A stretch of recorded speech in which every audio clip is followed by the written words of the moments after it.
Hello and welcome to marketing91.com. In this video, we are going to cover the topic on cost concepts. Let's start with implicit money cost. Money cost includes implicit and explicit cost. Implicit money cost. Implicit money costs are due to factors that entrepreneur own and employs in the firm. It includes the wage or salary for the entrepreneur's services, interest or money capital invested by him, and money reward for other factors owned and used by him. If the entrepreneur sells these services elsewhere, he would have earned an income. Thus, implicit money cost is the opportunity cost of the factors owned and used by an entrepreneur. Direct cash payments are not made for these costs, so they are called indirect cost. Thus, IC is equal to imputed cost of resources owned by the entrepreneur, which is equal to the opportunity cost of resources owned by the entrepreneur, which is equal to indirect cost. Moving on, explicit money cost are contractual cash payments made by a firm for purchasing or hiring various factors. They include wages and salaries, payments for raw material, power, light, fuel, advertisements, transportation, and taxes. Explicit cost also refers to out-of-pocket or direct cost. Thus, explicit cost is equal to expenditure on hiring or purchasing inputs, which is equal to out-of-pocket cost, which is equal to direct cost. Moving on to the accounting cost in the economic cost. Accounting cost only refers to a firm's actual expenditure or explicit cost. It is important for financial reporting and tax purposes. However, for managerial decision making, economic cost is more relevant. An economist includes both explicit and implicit cost in the cost of production. Thus, economic costs are the sum of explicit and implicit cost. Thus, accounting profit is equal to total revenue minus explicit cost, and economic profit is equal to total revenue minus total cost, which includes implicit plus explicit cost. Now moving on to the topic of fixed and variable cost. Fixed cost. These are costs that are independent of the output and are incurred even if the firm produces no output. They do not change with the output. They are also called overhead cost or supplementary cost. They include payments like rent, interest, insurance, depreciation charges, property taxes, etc. Whereas variable costs are costs incurred for using variable factors of production and they vary with the output level. They are zero when the output is zero. They include payment for wages, raw materials, fuel, power, transport, etc. They are also called as a prime cost of production.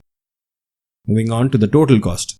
A firm's total cost is a function of output Q and varies directly with the output. Thus, TC is a function of Q. Because the output is produced using fixed and variable factors, the total cost can be divided into two components, total fixed cost, that is TFC, and total variable cost, TVC, and can be expressed as total cost equal to total fixed cost plus total variable cost. The TFC curve is parallel to the x-axis because total fixed cost remains constant, whereas TVC curve begins at 0, increases gradually, and eventually becomes steep with increasing output. Thus, the TC curve is obtained by adding the TFC and the TVC curves. It has the same shape as the TVC curve because the same vertical distance separates the TC and the TVC curves. Now moving on to the total and average cost. Total cost is a sum of money spent to produce goods and services. It is a function of the output and varies directly with the output. Moving on to average total cost. When ATC is compared to the price or average revenue, it allows a business to determine whether it's making profit. Therefore, ATC is equal to total cost divided by output, where Q is the number of units of output produced. Because the total cost is a sum of total fixed cost and total variable cost, average total cost is a sum of average fixed cost and average variable cost. Thus, ATC is equal to AFC plus AVC. Moving on, the average fixed cost. Dividing the total fixed cost by the output gives the average fixed cost. Because the fixed cost is shared equally by each unit of output, the AFC decreases continuously with increasing output. Whereas the average variable cost is the total variable cost divided by the output. It generally decreases as output increases from 0 to normal capacity output owing to the law of increasing returns. Beyond the normal capacity, any increase in output will increase AVC sharply owing to the law of diminishing returns. Now moving on to marginal cost. Marginal cost is the extra or additional cost of producing one extra unit of output. Thus, MC is equal to total cost of n number of units of output minus the total cost of n minus 1 units. Because fixed costs do not change with output, MC is independent of fixed cost. On the other hand, variable costs vary with output in the short run and therefore marginal cost can be calculated from the total variable cost. Therefore, MC is the addition or change in the total variable cost for producing an additional unit of output. Moving on to the concept of cost function. The cost function is derived from the production function that specifies the relationship between input and the level of output. It can be expressed as C is equal to function of output, technology, and prices of factors.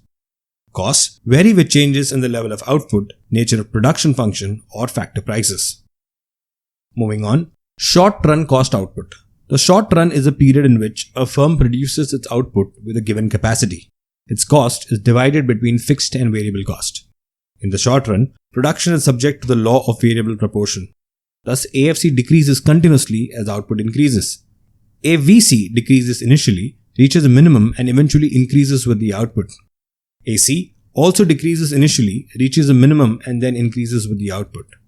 Thus, MC behaves in a manner similar to AVC and AC.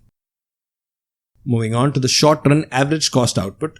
The short-run average cost curve is a U-shaped curve. At output OQ1, average cost is Q1E1, cost decreases as production increases. At output Q, average cost at E is the lowest, indicating maximum output at minimum cost, which is the increase in production beyond Q, leads to an increase in average cost Q2E2. Output at a minimum average cost is called capacity, which refers to the short-run average total cost. Production less than or more than the capacity, that is output Q1 and Q2, is at a cost higher than the minimum cost, that is QE. Short-run production is subject to the law of variable proportion. Therefore, it is subject to the law of diminishing returns, implying an eventual increase in cost. Moving on to the long-run cost output. The long run is a period of time during which a firm can alter its size and organization to meet changing demand conditions. All factors are variable in the long run, and therefore the scale of operations can be altered. Thus, in the long run, all costs are variable. The long run is often called the planning horizon because the firm can build a plant that minimizes the cost of producing any anticipated level of output. Thus, the firm plans for the long run and operates in the short run. Moving on to the long run average cost output. The long run is a series of alternative short run average cost curves associated with different plants, out of which a choice is to be made by the firm for actual production. The long-run average cost curve is derived from many short-run average cost curves. The assumption is that there are three plants that are separated by SAC curves: SAC1, SAC2, and SAC3. Output OL can be produced at a lower cost in plant SAC1 than in plant SAC2. The cost of producing OL output in plant SAC1 is AL, and it is less than the cost of producing the same output plant SAC2. The difference in cost is equal to AB. It would be advantageous for the firm to use plant SAC2 for ON level of output because larger output OM can be obtained at the lowest average cost from this plant. Thus, output larger than ON but less than OQ can be produced at a lower average cost with plant SAC2. For output larger than OQ, the firm should use plant SAC3. Moving on to the long-run marginal curve. The LMC curve is derived from the LAC curve. Like the LAC curve, it is U-shaped but flatter than the short-run marginal cost curves.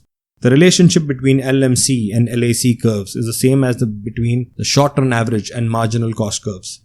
Thus, when the LMC curve lies below the LAC curve, LAC is decreasing. When the LMC curve lies above the LAC curve is increasing. When the LMC curve is equal to the LAC curve is neither increasing nor decreasing. Thus, the existing LMC curve cuts the LAC curve at its lowest point. And finally, learning curve.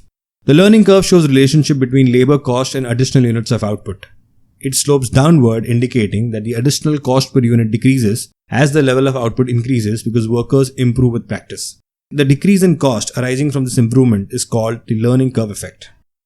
For instance, the average cost decreases from ₹60 for producing the 100 unit of production at point A to around ₹45 for producing the 200 unit of point B and to around ₹35 for producing the 400 unit at point C. The average cost therefore decreases with a decreasing rate. The usual shape of learning curve is that it is convex to the origin because the firm usually achieves the largest decline in average input cost when the production process is relatively new and less as the firm matures. Thus, the use of the learning curve involves an accelerating production experience through aggressive price cutting measures. Thank you.